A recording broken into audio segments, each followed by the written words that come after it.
Bonjour les amis, dans cette vidéo, on va passer à l'application du réseau RNN. Donc, dans la vidéo précédente, on a expliqué le concept théorique. Maintenant, donc, pour pouvoir comprendre mieux l'utilisation de ce type de réseau de neurones, on va essayer de l'appliquer donc sur une base de données réelle et bien sûr en utilisant toujours TensorFlow et Python. On se retrouve rapidement dans ma console pour faire tout ça. La base de données que nous allons utiliser dans ce tutoriel, je l'ai trouvée ici sur le site Kaggle.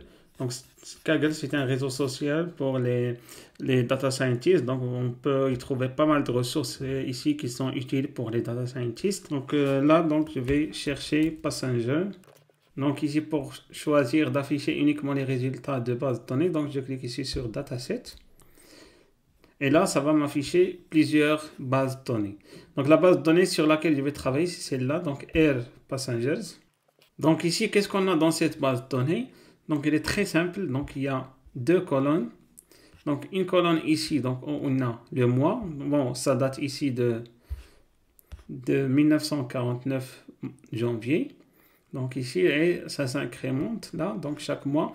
Et pour chaque mois, donc, on a le nombre de passagers. Voilà, donc c'est bon, une base de données assez ancienne, mais l'objectif ici, c'est de comprendre le mécanisme de RNN. Je récapitule ici, le problème qu'on a, c'est de prévoir le nombre de passagers pour un mois donné. C'est-à-dire, on va essayer de créer un réseau de neurones qui va étudier, par exemple, le nombre de passagers du mois précédent et il va prévoir le nombre de passagers du mois suivant. Par exemple, ici, je vais étudier par exemple les passagers du mois 1 et pour prévoir, donc c'est ceux du mois 2. Après, donc je vais étudier ceux du mois 2, donc je vais les faire passer par mon réseau de neurones et je vais essayer donc de prévoir donc les passagers du mois 3. Donc en gros, donc c'est ça le mécanisme. Donc vous allez voir qu'il y a que c'est des données séquentielles. C'est-à-dire à chaque fois, donc je vais utiliser les données du mois précédent. Bon, je peux examiner même plusieurs mois à l'avant, c'est-à-dire précédents. C'est-à-dire je peux observer les 10 derniers mois ou bien les 12 derniers mois et pour prévoir donc par exemple le nombre de passagers du mois suivant. Dans notre cas, on va examiner uniquement le mois précédent parce qu'on a trouvé que ça donne de très bons résultats. Donc voilà, donc c'est ça la base de données que je vais utiliser. Après, pour la télécharger, donc je clique ici sur Download. En tout cas, bon, ne vous inquiétez pas, je vais vous laisser le lien de cette base de données dans la description de la vidéo. Donc pour télécharger, donc je clique ici sur Download. Et voilà, donc le téléchargement est lancé. Maintenant, on se retrouve dans la console pour importer donc cette base de données. Voilà, donc ici je viens d'ouvrir mon notebook, donc je vais le connecter et là je vais ouvrir donc je clique sur ce fichier là. Pour importer ma base de données, je clique ici sur importer et là dans le téléchargement je vais chercher donc ma base de données. Donc voilà, donc j'ai choisi ici ma base de données, je clique sur OK. Voilà, donc ma base de données a été téléchargée ici. Je peux l'enregistrer même dans mon drive, mais là, donc, je vais la mettre ici d'une façon temporaire pour faire mon tutoriel. Je vais fermer ça. Voilà, donc, avant d'importer la base de données, je vais commencer ici, comme d'habitude, je vais importer les packages. Bon, ici, j'aurai besoin, donc, des packages standards, c'est-à-dire NumPy, import. J'aurai besoin de matplotlib, donc pour visualiser les données, donc import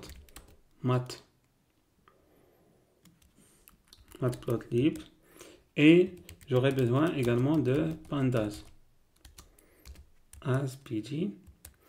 Je vais importer également les packages de TensorFlow, donc ici from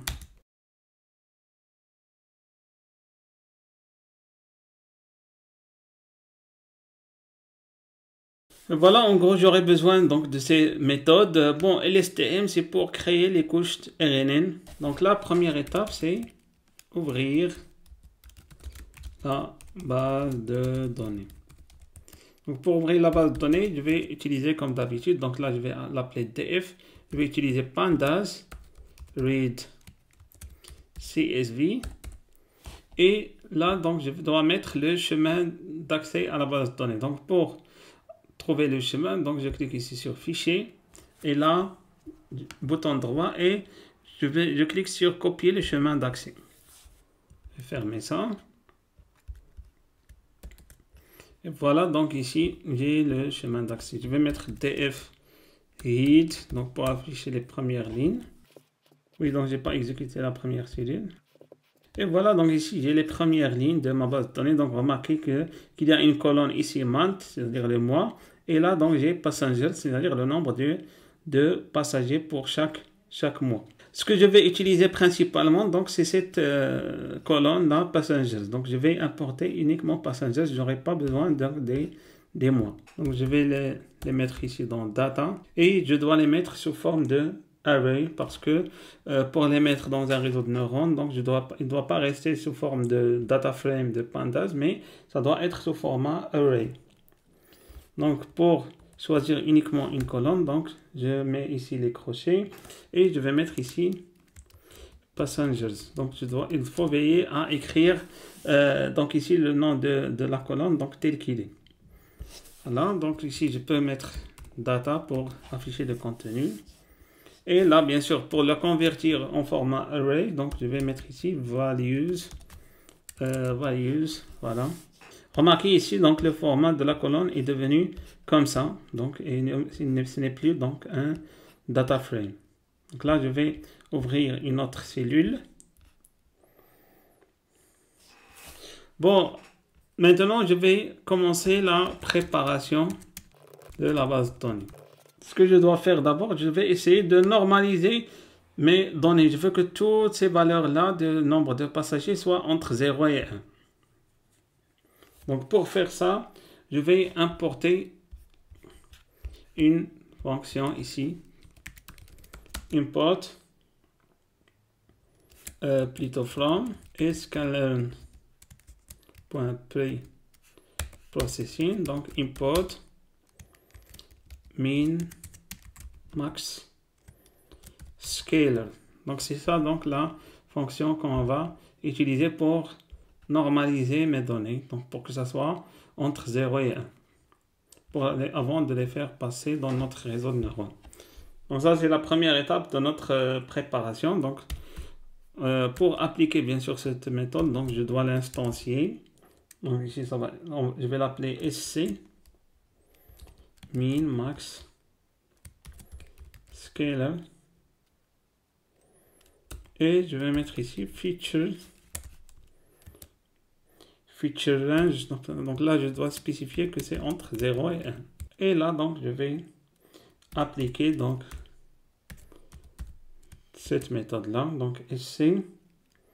Donc pour l'appliquer, donc je vais utiliser donc fit transform, donc pour transformer mes données, et je vais appliquer ça sur data. Donc data donc qui est celle-là.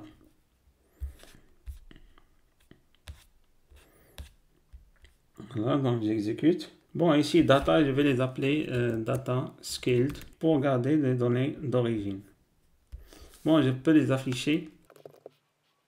Et voilà, donc ici le tout est entre 0 et 1. Très bien. Je vais ouvrir une autre cellule. Donc, mais maintenant, est-ce qu'on va passer notre donnée telles qu'ils sont dans le réseau de neurones? Donc, ce n'est pas encore terminé. Ce que je dois faire, je dois séparer cette base de données en input et output. C'est-à-dire en entrée et en sortie. L'entrée, ça va être quoi? Ça va être les données du mois précédent. Et les sorties, donc, ça va être les données du mois suivant. Parce que là, donc, on suppose qu'on se réfère uniquement au mois précédent. Comme j'ai déjà dit, on peut même se référer à 10 mois, 3 mois, c'est comme on veut. Mais là, on va travailler sur un mois. Et je vous laisse, bien sûr, donc si vous voulez faire, c'est-à-dire vous entraîner sur ce modèle, vous pouvez bien sûr utiliser plusieurs mois à l'avance. Donc ici, je vais mettre, bon, j'ai déjà mis ici préparation de la base de données, donc je ne vais pas la remettre. Donc là, je vais créer X data, donc ça va être mon input. Et là, je vais créer Y data, ça va être mon output. Donc ici, je vais déclarer comme des listes que je vais remplir. Comment les remplir? Donc là, je vais créer une boucle for i, donc in, et je vais spécifier, c'est-à-dire les extrémités, donc dans lesquelles i peut varier. Donc ça va être de 0 jusqu'à, donc ici je vais mettre len, c'est-à-dire ici la taille de la base de données, donc ça va être data scaled. Mais bien sûr, donc il ne va pas parcourir donc toute la base de données, donc je vais laisser ici le dernier mois, je ne vais pas le prendre. Pourquoi? Parce que je vais le garder plutôt comme sortie et non pas comme entrée. Et là, je vais définir une variable que je vais appeler lookback. Donc là, donc, je vais mettre 1. Mais parce que ici, je suis en train d'observer le mois précédent. Mais je peux bien sûr ici, si je veux observer 10 mois ou bien 8 mois, donc je peux le changer ici. Et là, je vais commencer à remplir X data et Y data. Donc, qu'est-ce que je vais mettre dans X data? Donc, je vais mettre ici append. Et je vais mettre ici data scaled. Parce que, bien sûr, data scaled, ça va être notre source. Et là, donc, je vais spécifier donc, les extrémités. Donc, le i va aller de i jusqu'à...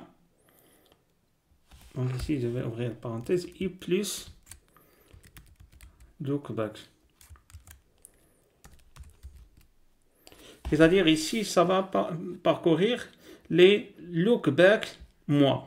Donc lookback, puisque lookback ici égale à 1, donc ça va être un mois. Il y aura un seul élément. Mais comme j'ai dit, donc vous pouvez avoir plusieurs éléments. Donc je vous laisse ça comme exercice. Et là, donc je vais mettre append. Toujours donc ici data scaled. Et là, donc je vais mettre des crochets. Ici, donc, ça va être le mois suivant. Donc, l'indice du mois suivant, ça va être i plus. Donc, c'est pour ça qu'on s'est arrêté. Donc, on a mis ce moins 1. Donc, ici, ça va être plus lookback. Et bien sûr, donc, la colonne 0. Et voilà, donc, là, donc, je vais afficher le contenu de Xdata et Y data. Bon, avant de les afficher, je dois les convertir en array parce que pour les faire passer dans notre réseau de neurones, donc ça doit être de type array. Donc là, je vais mettre X data et np. Donc ça, c'est juste pour convertir en array. Et là, donc, je vais mettre Y data. Donc ici, je vais afficher, je vais mettre print X data et je vais mettre ici print Y data. Donc, je vais exécuter si tout est bien, tout est OK. Voilà, donc ici normalement j'ai les X data, donc c'est entre 0 et 1, et là donc j'ai les Y data. Très bien. Ce que je vais faire maintenant, donc je vais essayer de préparer encore, donc je suis toujours dans la préparation de ma base de données, et là je vais faire ce qu'on appelle un reshaping. Parce que ici, donc, le type array qu'on a spécifié, donc, il est de taille, normalement, 2 dimensions. Mais là, donc, pour le faire passer dans ce réseau RNN, il faut que ça soit de taille 3. Donc, pour le rendre de taille 3, donc, je vais mettre ici X data. Donc, je vais mettre in reshape. Donc, ici, ça va être... Donc là, je suis en train de rendre ma base de données de dimension 3. Vous allez me dire pourquoi ici j'ai ce 0, ce X data shape 0 et X data shape 1. Donc je vais vous expliquer ça tout de suite. Je vais juste exécuter ça. Donc ici, si je mets X data.shape, voilà, donc ici, quand je mets X data shape, donc ça c'est un tuple. Tuple, donc il y a des valeurs. Donc ça c'est la valeur 0, ça c'est la valeur 1 et ça c'est la valeur 2. Donc ce qu'on a mis ici, donc au début, donc le Xdata avait été en 2 dimensions. Donc ce que j'ai mis ici, donc j'ai mis cette variable, c'est-à-dire Xdata shape 0. Et là, donc j'ai mis xDataShape 1. La seule nouveauté, donc j'ai rajouté ce 1 là, donc pour cette troisième dimension. Pour ne pas, bien sûr, impacter, donc je ne vais pas mettre 2 ou 3, donc ça, j'ai mis uniquement 1, donc pour ne pas donc perturber ici donc ma base de données. Et voilà, donc ici, donc mes données donc ont maintenant sont à 3 dimensions au lieu de 10 dimensions. Maintenant, donc je vais les faire passer dans mon réseau de neurones. Bon, mais avant de les faire passer dans mon réseau de neurones, il me reste une seule opération, donc c'est le fait de séparer mes données en données de test et données d'entraînement. C'est-à-dire les données de test, c'est les données que je vais utiliser pour faire les prévisions. Donc ce que je vais faire là, donc je vais mettre ici split data into test and plutôt, donc ici il y a une confusion entre l'anglais et le français, donc et train. C'est-à-dire ici je sépare donc mes données en test et en train. Comment je vais faire ça? Je vais dire que par exemple train size, c'est-à-dire les données que je vais entraîner seront donc ici int. Je vais prendre ici len de x data. Je vais prendre par exemple étoile, donc par exemple 0.7, c'est-à-dire 70%. Donc ici c'est ça la taille donc des données d'entraînement. Donc et test size, ça va être donc bien sûr la différence, c'est-à-dire len x data moins bien sûr ici train size. Je suis en train de préparer les variables. Donc maintenant j'aurai x train et x test et j'aurai également y train et y test. Donc ici, qu'est-ce que je vais mettre ici? Donc là, tout simplement, je vais mettre x data. Je vais mettre les crochets. Donc cette fois-ci, je vais commencer de 0 jusqu'à train size. Et là, je vais mettre 2 points pour tout choisir. Normalement, ça va être une seule colonne. Dans ce cas ici, parce qu'on a choisi un seul mois. Mais si on avait plusieurs mois, donc ici, donc ça va être plusieurs colonnes. Donc pour test, donc je vais mettre ici x data, mais cette fois-ci, je vais choisir donc ici de train size jusqu'au donc ici len dire le x data. Voilà, donc ici, donc je vous conseille de refaire ça à tête reposée. Ça peut paraître compliqué, mais c'est très simple en fait. Donc ici pour y, donc ça va pas être plutôt x data, ça va être y data que je vais diviser. Donc là, ça va être donc de 0 jusqu'au bien sûr train size. Et là donc je vais rien mettre. Pour y test, donc je vais prendre celle-là, y data,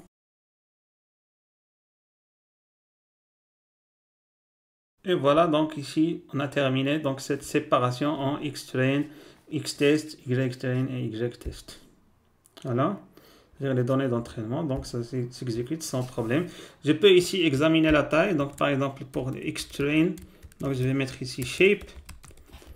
Donc, donc ici, normalement, on a 100 lignes et donc bien sûr, donc le nombre de colonnes, c'est 1. Non, pour ytrain, normalement, ça doit être également 100. Donc ici, shape, juste pour vérifier. Et voilà, ça va être 100. Pour test, donc si je mets ici test, normalement, ça doit prendre les 30 30% de valeur. Donc, ça va être ici, donc 43. Et là, normalement, pour y test, normalement, ça va être également 43. Voilà, donc c'est 43. Très bien. Donc maintenant, j'ai préparé les données d'entraînement, les données de test, les données d'entrée, les données de sortie. Donc tout a l'air bon. Ce que je vais faire maintenant, donc je vais construction de RNN. Donc là, je vais commencer la préparation de mon réseau de neurones. Donc maintenant, je vais commencer, donc je vais créer déjà le réseau. Donc je vais l'appeler ici modèle et je vais importer ici donc l'objet sequential. Et là, donc je vais commencer donc la création de la couche. Donc pour créer une couche, donc je vais mettre comme les vidéos précédentes, donc ça va être modèle add, donc ici c'est add pour ajouter une couche. Et là donc pour ajouter donc cette couche RNN, donc je dois mettre ici LSTN. Donc c'est ça la technique qu'on utilise pour les réseaux RNN. Donc init, donc là donc je dois spécifier le nombre de nœuds. Donc ici pour le nombre de nœuds, comme j'ai dit, il n'y a pas de règle, donc c'est vraiment par expérience. Donc là on va prendre 50. Bon, bien sûr après vous pouvez l'ajuster. Je vais mettre ici virgule pour spécifier la deuxième variable. Donc je vais mettre ici return sequence. Donc return sequence, donc là donc il faut la mettre à true si au cas où vous voulez rajouter d'autres couches LSTM, parce que ici on aura besoin donc d'autres couches. Donc là donc on met cette return sequences. Et bien sûr, puisque c'est la première couche, donc il faut spécifier la taille de la couche ou bien de données d'entrée. Donc ici je vais mettre input shape, donc dans laquelle ici je dois spécifier le nombre ou bien la taille d'entrée. Donc la taille d'entrée ici les données, donc ça va être xtrain. Donc ça va être xtrain point shape 1. Donc 1 bien sûr, donc rappelez-vous du tuple, donc ça va être 1. Donc ici parce que le mois, ça va être le mois précédent. Et je dois rajouter ici cette dimension parce que donc ici donc c'est une exigence donc de ce réseau. Je rajoute ici une parenthèse. Voilà, donc ici c'est pour la première couche. Donc là donc j'aurai besoin également d'une autre couche pour que mon réseau soit performant. Je vais garder ici 50. Return sequence, je vais la garder ici parce que je vais rajouter une autre couche, parce que je vais mettre ici 3 couches pour renforcer mon réseau de neurones. Bien sûr après donc vous pouvez ajuster ça si vous voulez améliorer donc les résultats. Donc par contre ici je vais supprimer ce input shape. Voilà, donc ici j'ai créé donc une première couche LSTN, une deuxième couche. Et là donc je peux par exemple rajouter une troisième couche. Donc pour la troisième couche, je ne vais pas mettre ici cette return sequences. Donc je vais mettre uniquement le nombre, donc ça va être également 50. Après, donc ici, donc ajouter la couche de sortie. Donc pour ajouter la couche de sortie, comment je vais faire? Donc ça va être une couche normale, ça ne va pas être une couche donc de type RNN, ça va être dense qu'on a déjà utilisé dans les vidéos précédentes. Et sa taille, ça va être 1. Voilà, donc est-ce qu'on a terminé? Non, pas encore. Je dois également rajouter cette méthode compile, donc dans laquelle je vais spécifier pas mal de choses. Donc je vais spécifier optimizer. Donc optimizer, c'est-à-dire pour l'utilisation des poids ou bien l'optimisation des poids et la fonction de perte. Donc ici, puisque c'est un contexte de régression. Pourquoi régression? Parce que ici la valeur de sortie c'est un nombre. Il ne s'agit pas de classer donc des variables comme on a déjà fait dans les vidéos précédentes. Donc c'était un problème de classification. Là, donc c'est un problème de régression. Donc si vous avez un souci avec ces termes classification, régression, ou bien même ces données d'entraînement et données de test, je vous invite à vous inscrire à la formation que j'ai sur Udemy sur Machine Learning avec Python. Donc vous allez vraiment pratiquer donc beaucoup de choses dans le domaine machine learning et des termes de base qui seront utiles ici pour le deep learning. Donc là, je vais mettre pour la fonction de perte, donc je vais mettre ici mean squared error. Donc c'est ça la fonction de coût qu'on va utiliser. Et voilà, donc ici, je peux mettre ici modèle pour afficher donc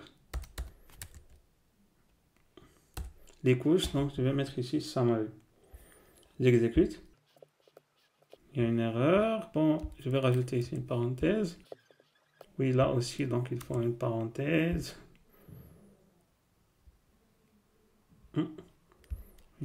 J'ai oublié toutes ces parenthèses. Et voilà, donc ici, ça s'exécute sans problème. Donc ici, j'ai une première couche LSTM, donc de taille, bien sûr, 50. Donc ça, c'est une couche cachée. On ne compte pas la couche d'entrée. Et bien sûr, ici, deuxième couche, troisième couche, et j'ai la couche de sortie. Très bien, donc maintenant, je vais appliquer donc le modèle. Donc, c'est-à-dire, je vais mettre ici, donc, fit-in modèle. Donc là, donc, pour appliquer le modèle, donc, je vais mettre ici modèle et j'utilise la méthode fit. Et là, je vais l'utiliser sur X. Train in Y train. Je dois spécifier le nombre d'époques.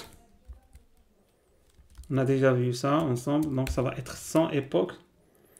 Et je vais mettre également donc les batch size parce que ici donc ça va être bon relativement volumineux. Donc je vais mettre des lots de 32 pour mettre à jour des pots. Donc ici ça va être 32. Et voilà, donc maintenant donc je vais appliquer mon modèle et félicitations, donc vous avez créé votre premier réseau de neurones récurrentiel. Vous voyez que c'est-à-dire Python vraiment avec TensorFlow, il facilite la création donc des réseaux de neurones récurrentiels. Voilà, donc c'est terminé. Remarquez ici donc la fonction de perte est vraiment donc à 0,023, donc ce qui est très bien. Donc maintenant, on va essayer de faire des prévisions. Donc ici, donc faire des prévisions pour voir à quel point donc ici mon modèle est précis. Donc, pour faire des prévisions, donc je vais utiliser la méthode predict. Je vais créer ici d'autres variables que je vais appeler ici pred, ypred. Donc ça c'est pour les prévisions. Et là je vais mettre modèle point predict. Et je vais l'appliquer cette fois-ci à X test, les données donc de test. Et voilà. Donc ce que je vais faire maintenant, je vais essayer de comparer ce ypred avec le ytest. Donc ici, visualiser. Donc c'est bien de visualiser le résultat. Donc là, je vais utiliser Matplotlib. Donc PLT. Si vous n'êtes pas familier avec Matplotlib, donc je vais laisser un lien d'un tutoriel que j'ai déjà fait sur Matplotlib. Donc ici, ytest, virgule, color. Donc ici, les données ytest, donc je vais les mettre en rouge, red. Donc ici, label, ça va être par exemple nombre de passagers réels.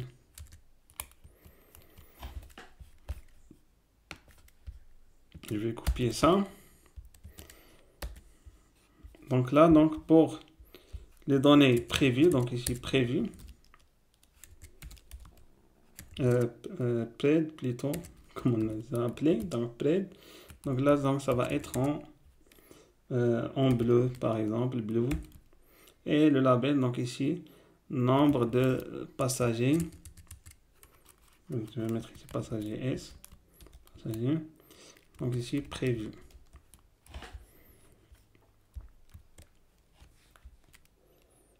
Je vais mettre également un titre à cette courbe. Donc ici, PLT. Title.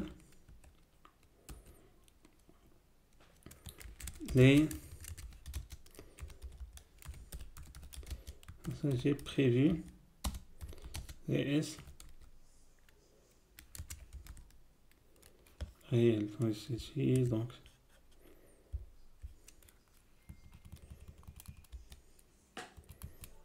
Voilà. Donc ici, PLT, je dois mettre même les labels, X label. Donc ça pour les axes. Donc ici, ça va être le temps. Et pour Y,